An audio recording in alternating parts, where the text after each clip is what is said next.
80% of strokes come from what we call carotid artery disease. Basically, you have the two carotid arteries. You have your right and your left carotid artery that are in your neck. Meaning now that they have ways to screen carotid arteries to basically measure your risk of having a stroke.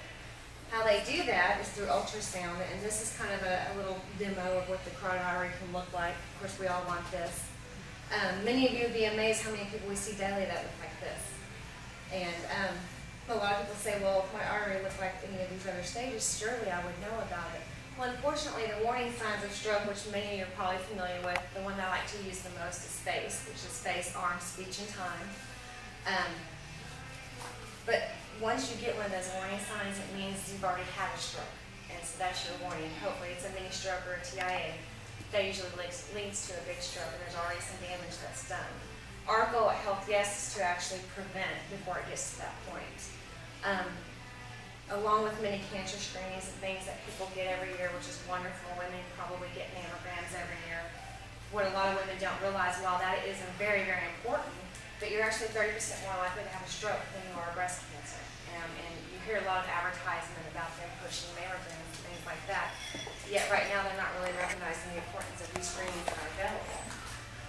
These screenings are very fast, they're non-invasive. A carotid artery screening will take you about 5 minutes to do. And then right there you can tell your risk for what causes 80% of your strokes, which is carotid artery disease. Unfortunately, down to 20% of the aneurysms, and there's really no way to detect that. The reason this causes stroke, there's a couple of different reasons actually. You can actually come to this level, which is a totally blocked or occluded artery. This will actually stop blood supply to your brain, which is probably bigger. Another thing that can happen is that any of these stages, a piece of this plaque can actually break off and travel into the brain. And that's usually where a lot of your TIAs come from. As your vessels get smaller and smaller, the deeper they go in your brain, they get smaller and smaller. So what can happen is a piece of this plaque can break off, it can travel, lodge into a piece of the vessel, break off, lodge into another piece. So you hear people say, hey, I had like 10 TIAs in 3 hours. Well, that's probably more. The sad part is that's probably going to lodge somewhere and it's not going to move. It's going to stay right there. Another thing that can happen, of course, is blood clotting. The reason for that is just as the outside of your skin, when you get a scratch, your body runs to that area and tries to repair it by building a scab. It actually does that internally as well. So what can happen is it's in there trying to repair this, a piece of that, it can actually clot up and then break off and travel as well. So, what we do at Health Yes is we, like I said, we use ultrasound. We ask you to lie down. We're going to apply gel to both sides of your neck, and we're going to use the wand, and we're going to take pictures and look inside of your carotid arteries. We can look at them at different angles and also in color. And we can see at what level, if any, they're at. And by that you can assess your risk and maybe change your lifestyles if that's all it takes, or seek medical treatment, drugs, things like that can help to prevent it.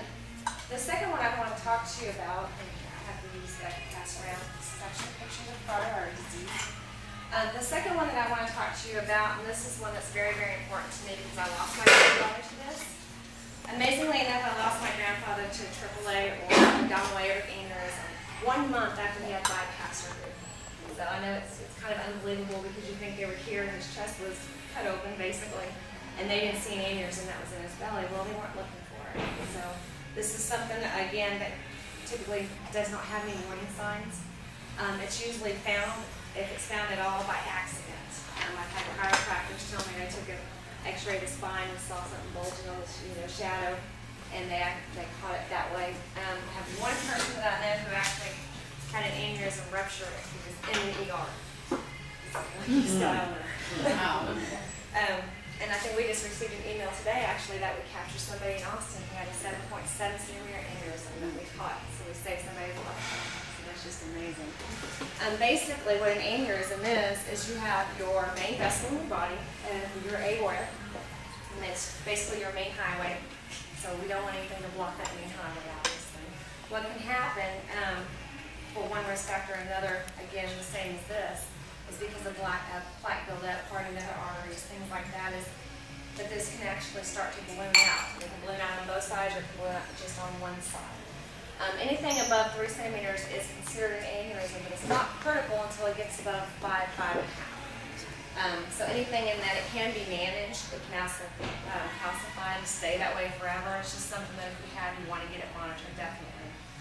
If it's any bigger than that, we call you a walking time bomb. Basically, you can bend over and pick something up, and I know it's kind of graphic, but just like a balloon, it just bursts. And so your heart continues to pump the blood, and the blood has nowhere to go.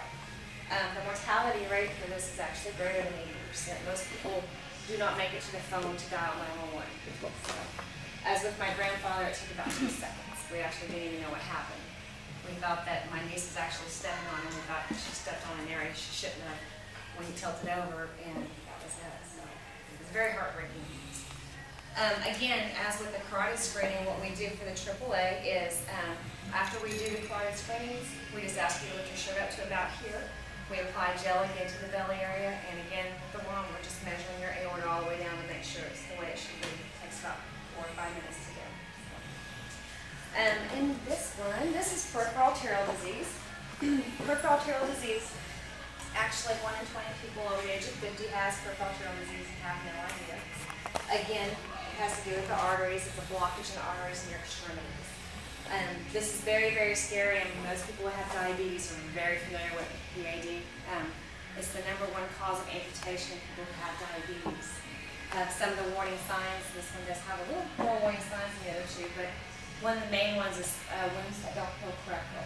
So you probably know some diabetics, so you have to go to wound care a lot, things like that.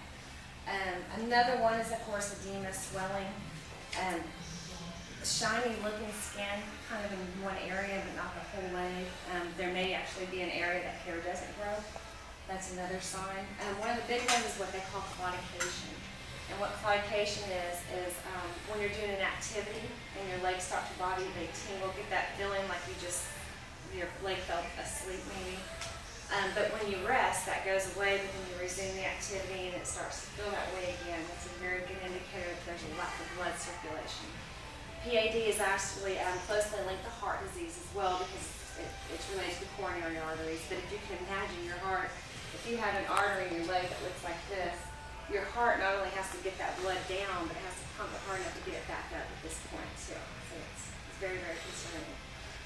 The screening for this is a little bit different than the other two, and as we use blood pressure cuffs for this one, we put them around both your ankles, both your wrists, and we use an ultrasound to measure the velocity of the blood flow. So there's a certain score that it should be in versus your legs versus your arms, and we just measure based on that. We can assess your risk for PAD. So again, it's a very simple 5-minute screening. And this one, of course, last but not least, is, well, I left out the arterial stiffness. Forget about that one. We also do a screening with the arterial stiffness. So arterial stiffness index, which is on the back here. It's actually the #1 cause of death and long-term disability in the United States as well. And I believe that this is what Billy May just passed away from. They were saying it was from arterial stiffness. They thought at first it was a blood clot. But I'm not sure if they confirmed that yet. That was what they were suspicions last time I read it online, so I haven't heard anything like that. But again, it's just hardening of the arteries again from probably plaque buildup. So we do screen for that one. And of course the osteoporosis one.